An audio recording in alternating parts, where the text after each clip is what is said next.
Hello दोस्तों, आपकी screen पर जो तस्वीर नज़र आ रही है, इस तस्वीर को आप गौर से देखें।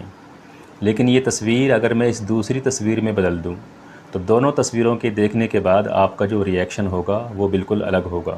जिस तरह से मैंने स्क्रीन पर एक लम्हे के अंदर एक तस्वीर को दूसरी तस्वीर में बदल दिया, इसी तरह से इस लड़की की ज़िंदगी भी लम्हों के अंदर हमेशा के लिए बदल दी गई। दोस्तों, ये दोनों तस्वीरें हैं लक्ष्मी अग्रवाल की। लक्ष्मी अग्रवाल दिल्ली की रहने वाली हैं। 2005 में इनके ऊपर एक आदमी ने तेज़ाब फेंक दिया। उस आदमी ने इनके चेहरे पर इस वजह से तेज़ाब डाला कि लक्ष्मी अग्रवाल ने उस आदमी के साथ शादी करने से इनकार कर दिया था। दोस्तों, लक्ष्मी अग्रवाल एक अकेली लड़की नहीं है हमारे समाज में जो इस तरह के घिनौने अपराध का शिकार हुई, बल्कि अब तक हज़ारों लड़कियां इस अपराध का शिकार हो चुकी हैं।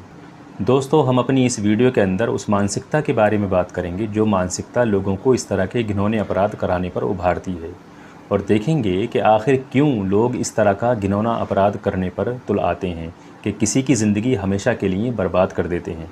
तो आज हमारा टॉपिक है एसिड अटैक। एसिड अटैक यानी किसी के जिस्म पर तेज़ाब डाल देना। इंग्लिश में जिन लोगों पर एसिड अटैक होता है यानी जिन पर तेज़ाब डाला जाता है, उनको एसिड अटैक सर्वाइवर या एसिड अटैक विक्टिम कहते हैं।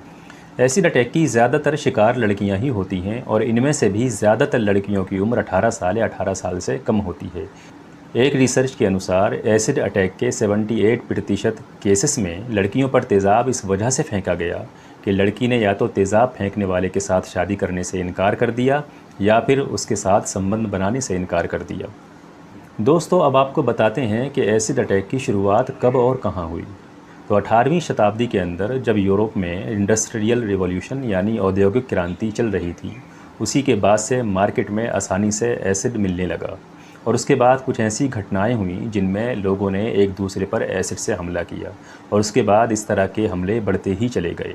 सिर्फ फ्रांस के अंदर 1888 से 1890 के बीच एसिड अटैक की 88 घटनाएं रिपोर्ट की गईं।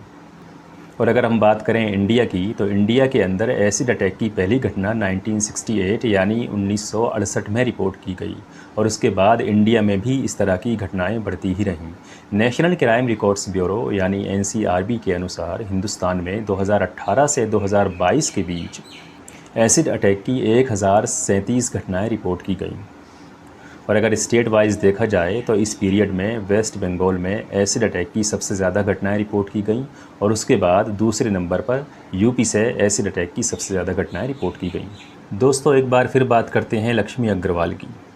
ज़्यादातर एसिड अटैक विक्टिम्स बहुत सारे कारणों से अपने घर की चार दीवारी के अंदर ही बंद होकर रह जाते हैं, लेकिन लक्ष्मी अग्रवाल उन लड़कियों में से नहीं थी।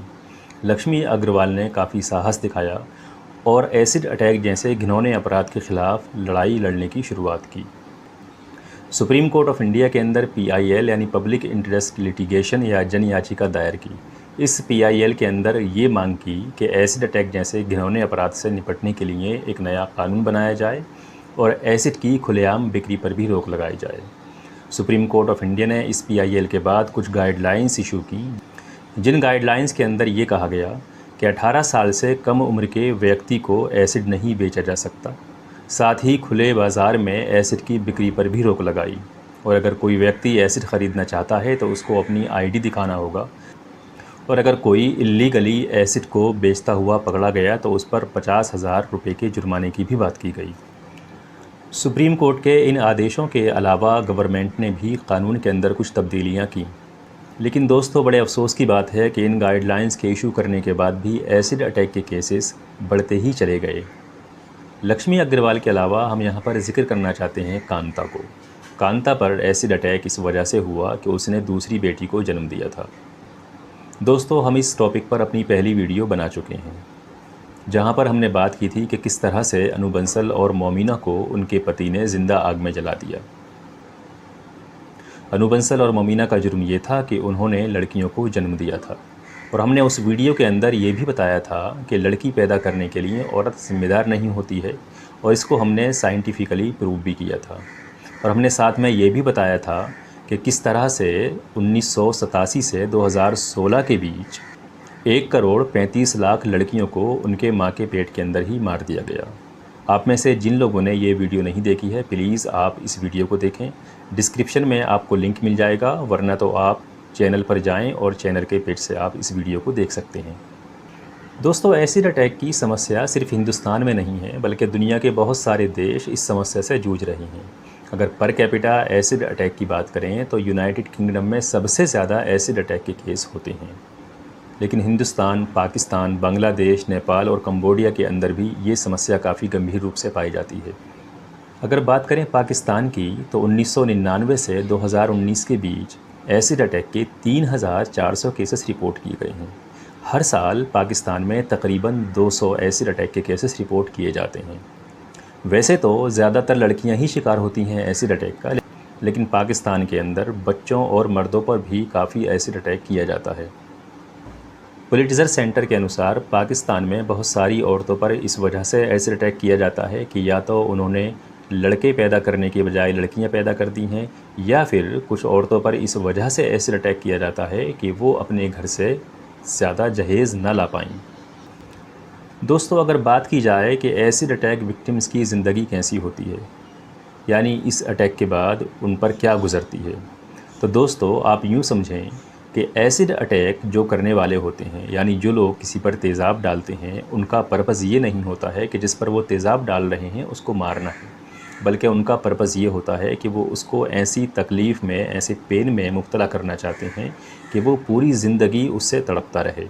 इस दर्द का अंदाज़ा आप इस बात से कर सकते हैं कि ज़्यादातर एसिड अटैक सर्वाइवर्स जब पहली बार अपना चेहरा आईने में देखते हैं तो उनकी ज़बान से यही सेंटेंस निकलता है कि काश वो ज़िंदा ही ना होते। आप अंदाज़ा लगा सकते हैं कि कितने तकलीफ़ और कितने दर्द से वो लोग गुज़रते हैं। जिस चेहरे को देखकर हमें बेचैनी और घबराहट होती, उसी चेहरे के साथ एसिड अटैक सर्वाइवर्स को अपनी ज़िंदगी गुजारनी पड़ती है। दोस्तों, एसिड जब जिस्म पर डाला जाता है तो पहले स्किन को जला देता है, उसके बाद मांस को भी जला देता है, और अगर एसिड की क्वांटिटी ज़्यादा है तो बहुत सारे केसेस में एसिड हड्डी तक को घोल देता है। ज़्यादातर एसिड अटैक विक्टिम्स ब्लाइंड हो जाते हैं, यानी उनके देखने की क्षमता ख़त्म हो जाती है। एसिड अटैक विक्टिम्स की काफ़ी सर्जरी की जाती हैं, कुछ केसेस में तो 30 सर्जरी की जाती हैं। उसके बाद चेहरा या जिस्म इस लायक हो पाता है कि वो ज़िंदगी गुजार सकें।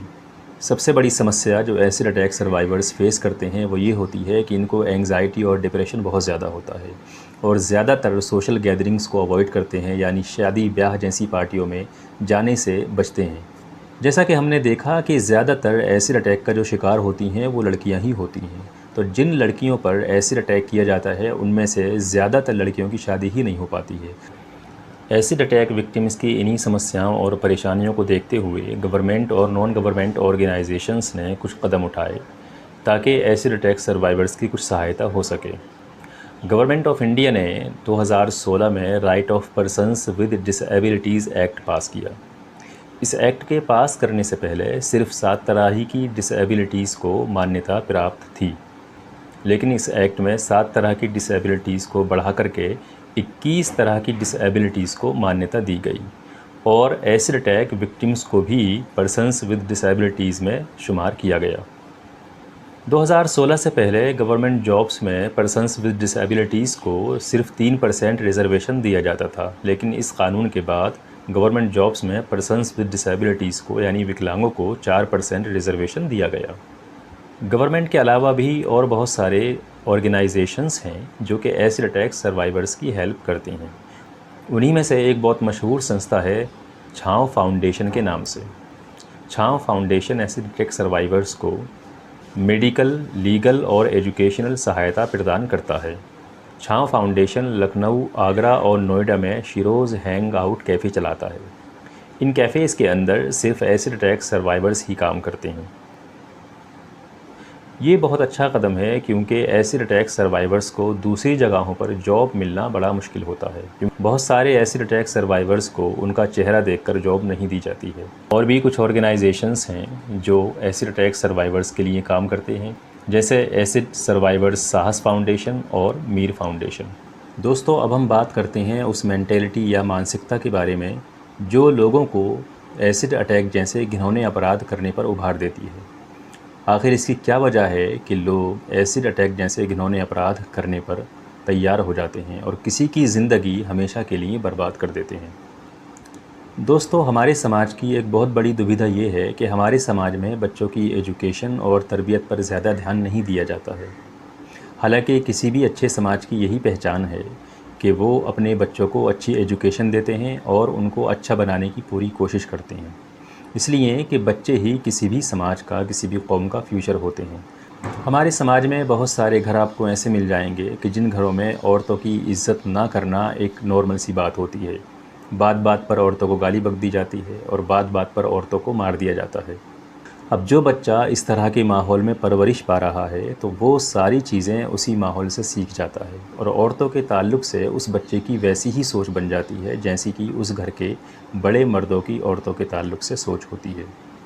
कहा जाता है कि बच्चा एक ब्लैंक पेपर की तरह होता है। जिस तरह से आप एक ब्लैंक पेपर पर जो चाहें लिख सकते हैं, उसी तरह से आप जो चाहें बच्चे को सिखा सकते हैं और बच्चा अपने आसपास के माहौल से ही सीखता है।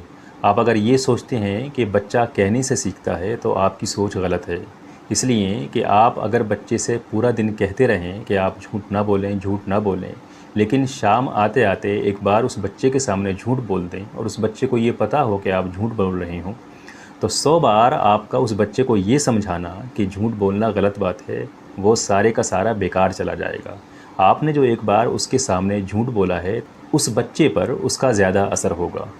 इसीलिए एक मशहूर चाइल्ड साइकोलॉजिस्ट और साइकोथेरापिस्ट डॉक्टर हेम गिनोट, उन्होंने कहा है कि children are like wet cement, whatever falls on them makes an impression. यानी बच्चे एक गीले सीमेंट की तरह होते हैं। तो जिस तरह से हम सीमेंट पर जो चाहें लिख सकते हैं, कोई भी लाइन बना सकते हैं, कोई भी डिज़ाइन बना सकते हैं, उसी तरह से बच्चे जब वो बच्चे होते हैं तो आप उनको जो चाहें सिखा सकते हैं। लेकिन सिखाने का तरीका ये नहीं है कि आप बच्चों से कहो, बल्कि बच्चे ऑटोमेटिकली सारा कुछ देखकर सीखते हैं। यानी अगर उनके आसपास रहने वाले लोग अच्छे हैं तो वो सारी अच्छी क्वालिटीज़ बच्चों के अंदर आती हैं, और अगर वो ऐसे माहौल में रह रही हैं जो कि ख़राब माहौल है तो वो सारी चीज़ें ख़राब बच्चे सीख जाते हैं। और ऐसा नहीं है कि ये बच्चों को सिखाना पड़ता है, बल्कि ये ऑटोमेटिक प्रोसेस होता है। यानी बच्चे ऑटोमेटिकली उन सारी हैबिट्स को, उस तरह के बिहेवियर को अपने अंदर ले लेते हैं। अब दोस्तों सोचिए कि एक बच्चा जिसकी परवरिश ऐसे माहौल में हो रही है जहाँ पर औरतों को गाली बक देना, औरतों को मारना पीटना एक नॉर्मल बात है, तो इसको भी ये सारी चीज़ें नॉर्मल लगने लगेंगी। यानी इसको भी ऐसा लगेगा कि औरत को गाली बकना या औरत को मारना एक नॉर्मल बात है। और जब ये बच्चा बाहर समाज में जाएगा तो इसके साथ वही मेंटेलिटी जाएगी जो इसकी मेंटेलिटी ऑलरेडी बन चुकी है, और यही मानसिकता होती है जो कि औरतों के साथ इस तरह के घिनौने अपराध कराने पर उभारती है। तो दोस्तों हमको कोशिश करनी चाहिए कि अपने बच्चों को एक अच्छा माहौल दें ताकि वो अच्छी चीज़ें सीखें, अच्छी आदतें उनके अंदर पैदा हों, अच्छी हैबिट्स उनके अंदर हों, ताकि इस तरह की घटिया मानसिकता बच्चों के अंदर पैदा ना हो और एसिड अटैक जैसे क्राइम्स हमारे समाज में दोबारा ना हो। दोस्तों उम्मीद है कि आपको ये वीडियो पसंद आया होगा। अगर वीडियो पसंद आया है तो वीडियो को लाइक कीजिए और चैनल को सब्सक्राइब कीजिए और इस वीडियो को शेयर भी कीजिए ताकि ज़्यादा से ज़्यादा लोगों तक ये इन्फॉर्मेशन पहुंच सके। Thank you for watching this video.